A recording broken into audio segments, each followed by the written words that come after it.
You've been answering questions you were never supposed to answer. Every time you did, you handed someone a weapon they used against you.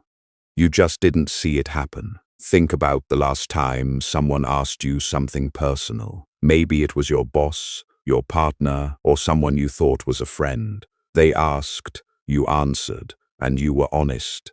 Because that's what good people do, right? Wrong. That is what prey does. Niccolo Machiavelli spent a lifetime studying power. He watched princes rise and fall, documenting every single pattern. The one fatal error that destroyed more men than any enemy army or blood-soaked battlefield was the mouth left unguarded. Not the sword, the tongue. In The Prince, Machiavelli wrote about the fatal difference between the lion and the fox. The lion fights with strength, but the fox survives with cunning. And the true fox knows when to be silent. You were never taught that. You were taught to be open, vulnerable, and authentic. Those are beautiful values in the right arena. But you are not always in the right arena. Some rooms are hunting grounds. Some conversations are traps with no bars. And some questions, the ones that sound the most innocent, are the most dangerous weapons ever handed to another human being. Today, that changes. Answering questions is not a virtue, it is a choice. Right now, you are making that choice unconsciously, which means someone else is making it for you.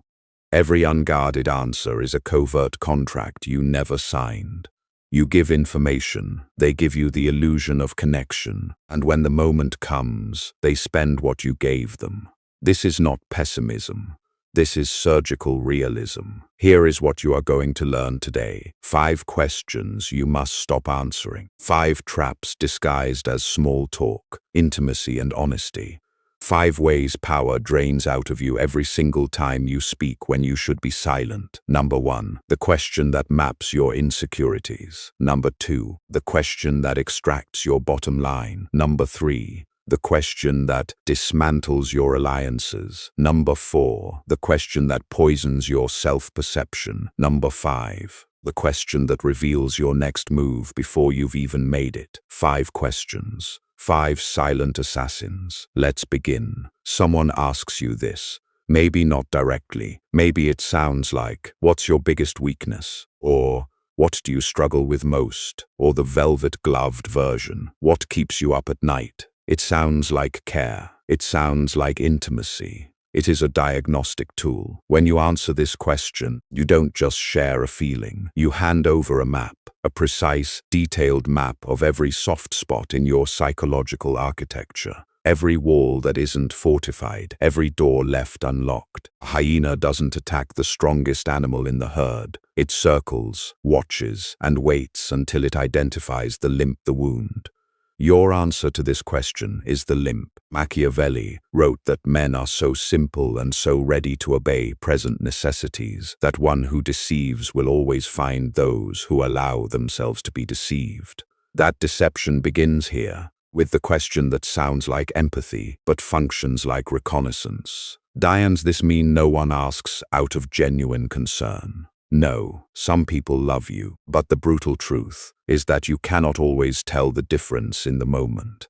The manipulator and the ally use the exact same words. They ask with the same soft voice, the same tilted head, the same patient silence, and information, once given, cannot be recalled. Ask yourself this: has your vulnerability ever been used against you? Actually think about it. If you can think of even one time, you already understand why this question is dangerous. The tactic is simple. Do not answer with your real weakness, ever.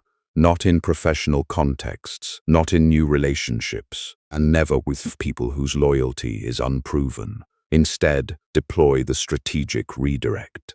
Offer a weakness that is either already visible or entirely irrelevant to your area of operation. I tend to hold myself to very high standards is not a weakness, it's a reframe. Use it. I've been working on delegating more reveals nothing exploitable. Use it. The goal is not to lie. The goal is to control what enters the intelligence file they are building on you. Everyone is building one. The only question is what data you are voluntarily contributing. Protect the map. Protect the territory. Stay sharp, because the next question doesn't attack your insecurities. It attacks your leverage. This question appears in negotiations, salary talks, relationship ultimatums, business deals, or friendships right before someone asks for a favor. It sounds like clarity. It sounds like two rational adults finding common ground. It is an extraction operation. The moment you name your flaw, your absolute minimum, you have just handed your opponent the ceiling of what they will ever offer you. This is information asymmetry at its most ruthless. The party that stays silent holds total positional dominance. They know exactly how far to push before you walk, so they will push to precisely that point. Not 1 inch less. You don't get a deal. You get your flaw, dressed up as a compromise. The fox never shows his belly. In military terms, you just handed over your defensive perimeter. Sun Tzu said that all warfare is based on deception, and Machiavelli refined this into the art of statecraft. The ruler who reveals his constraints invites exploitation. What do you think happens to someone who always names their price first? They always pay full price for everything, for the rest of their life. The tactic: never name your flaw unprompted. If forced to respond, invert the question. What range does the role typically operate within? You gather intelligence while surrendering none. If they persist, and manipulators always persist, deploy the anchor. Anchor above what you want, so high that the negotiated middle lands exactly where you needed it all along. The fox does not defend. The fox repositions. In relationships, this tactic adapts. When someone asks, "What's the minimum you need to stay?" they are not trying to meet your needs. They are identifying the exact threshold below which they can operate without consequence. Don't give them that number. Give them a direction instead. I need to feel respected. I need progress, not promises. Directional, unmeasurable, and impossible to game. Power doesn't live in the bottom line. Power lives in the unknown. If the second question robbed your leverage, the third is designed to leave you entirely alone. This question is always asked with a smile. Who do you talk to about stuff like this? Or, who has your back in that place? Or the bluntest version: who are your people? You answer because it feels good to talk about loyalty and name the people in your corner. But you have just drawn your opponent a map of your alliances. Here is what they do with it. They identify who you trust, and then they approach those people, not to destroy them openly. That would be too obvious. Instead, they plant seeds, small doubts, casual misattributions, whispered half-truths that arrive disguised as concern. I heard Zaid seemed frustrated with you the other day. I thought you should know what people are saying. These are not conversations. These are surgical strikes on your relational infrastructure. Wolves do not attack the pack leader directly. They first isolate the leader from the pack. They create confusion and distrust within the group, and then weakened, suspicious, and alone, the leader falls. Machiavelli warned that it is double pleasure to deceive the deceiver, and the most elegant deception is using someone's loyalty map to dismantle the very loyalty it describes. Every political assassination, corporate coup, and social group that imploded overnight started with someone answering that single question. The tactic: when asked who you trust, respond with categories, not names. I have a small circle of people I've known for years. Full stop. No names, no roles, no specific relationships. This is not paranoia. It is compartmentalization. You don't give everyone access to every room. Need to know basis. Always pay close attention to who asks you this. The person who genuinely cares about your well-being rarely needs to know the names in your inner circle. They are already one of those names. The person who needs that information is the person who isn't in it. Guard your alliances silently, strategically, and absolutely. If the third question attacked your external support, the fourth comes for something far more intimate. It attacks the story you tell yourself. This one rarely arrives directly. It comes as a comment, a comparison, or a casually placed observation. How do you feel about your performance lately? Don't you think someone more experienced should handle this? I just want to make sure you're confident going into this. These are not questions. These are siege engines. And if your self-perception is not armored, if you haven't done the deep, ruthless work of knowing your own value with cold precision, these questions breach your walls in seconds. When you are asked to evaluate yourself in real time under social pressure, you don't access your actual self-assessment. You access your fear response. The answer that comes out is anxiety dressed in language. The person asking knows this. They plant a seed of doubt, and your own mind does the rest. You begin to question things you were certain about yesterday, second-guess correct decisions, and look for external validation from the very person who destabilized you.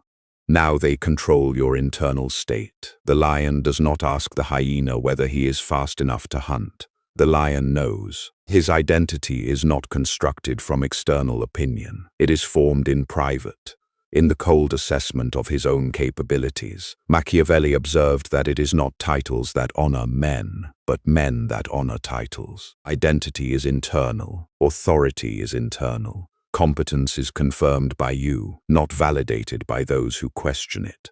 The gap between their doubt and your certainty is exactly where your power leaks. The tactic. When this question arrives, do not answer it emotionally. Do not perform confidence you don't feel, and do not collapse into insecure self-deprecation. Instead, pause and redirect the frame. What's the specific concern you're working with? You've just inverted the diagnosis. Now they must articulate their doubt precisely, and vague doubts rarely survive precision. What was designed to destabilize you becomes a moment where you reclaim the frame. Know your value not as a feeling, but as an internally verified fact. The person who cannot be made to doubt themselves cannot be controlled through doubt. Stay with me, because this final question is the one Machiavelli considered most dangerous of all, not because of what it takes from you, but because of what it reveals before you are ready for it to be known. This question always arrives at the exact wrong moment. You've just made a decision, you're excited, and you feel momentum. A colleague, a friend, or a competitor wearing a friendly face leans in and asks, "So, what are you planning to do next?" Because you're excited, and because humans are wired to share excitement, you tell them everything. Your timeline, your strategy, your contingency plans, and the moves you haven't even made yet. In 60 seconds of enthusiastic disclosure, you have handed a potential adversary your entire operational plan. They move first, they brief someone else who does, or they simply wait and watch. When you finally make your move, they are already prepared, already positioned, and already holding the ground you were walking toward. Machiavelli was unambiguous. Never attempt to win by force what can be won by deception. And the most powerful deception in the arena of human competition is the one that feels like a casual conversation. This is about information asymmetry as a strategic asset. Every piece of your plan that remains unknown to your competition is a piece of leverage they cannot neutralize. Chess grandmasters do not announce their strategy mid-game. Wolves do not howl before the hunt. Silence is not weakness. Silence is ammunition. The person asking this question is not always an overt threat, but the principle applies regardless of intent. You cannot guarantee how information will be used once it leaves your mouth. You cannot control who they tell or how the landscape shifts before you execute. Your plan is only powerful while it is yours alone. Spoken plans invite commentary. Commentary invites doubt, and doubt invites delay.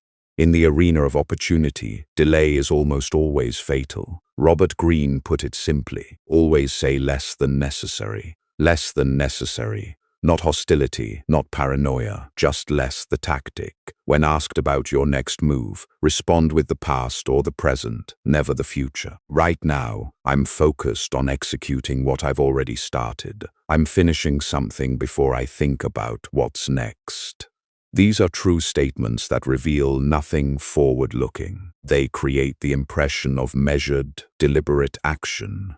whilst protecting the intelligence of your actual operation. The less you reveal, the more people project onto you, filling the silence with their own assumptions. Let them build your legend while you build your strategy. The fox does not run. The fox watches, and when the fox moves, it is already done. Let's pull back and look at the full picture. 5 questions, 5 traps, 5 ways information flows out of you, and power flows to someone else. These are not hypotheticals. These are patterns that have played out in every court in history, every boardroom, and every relationship where power was unequally distributed.